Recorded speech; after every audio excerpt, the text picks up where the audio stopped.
প্ৰিয় দৰ্শক, প্ৰতিজন পিতৃয়ে আজিয়ে এৰি দিব লগা এই তিনিটা অভ্যাস। নম্বৰ 1, পিতৃয়ে সন্তানৰ আগত বেয়া অভ্যাসবোৰ দেখুৱাব নালাগে।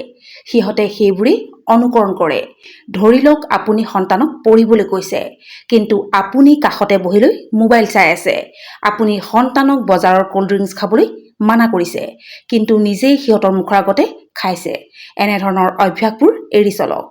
নম্বৰ 2, মা আৰু পত্নীৰ অসন্মান নকৰিব। সন্তানে যি দেখে সেয়াই শিকে। যদি পিতৃয়ে ঘৰত অসন্মান দেখুৱায়, মুখৰ মাত কথা ভাল নহয়, তেন্তে সন্তানেও সেই আচৰণে শিকে। সেয়েহে সদায় সন্মান আৰু মৰম দেখাওক। নম্বৰ 3, কেৱল টকা উপাৰ্জন কৰা পিতৃ নহ'ব, সন্তানৰ লগতো সময় পাৰ কৰক। সন্তানৰ দায়িত্বত অংশ লওক। সন্তান ডাঙৰ কৰা বা ভাল শিক্ষা দিয়া কেৱল মাকৰ দায়িত্ব নহয়। প্ৰিয় দৰ্শক, আজিৰ ভিডিঅ'টো যদি ভাল পালে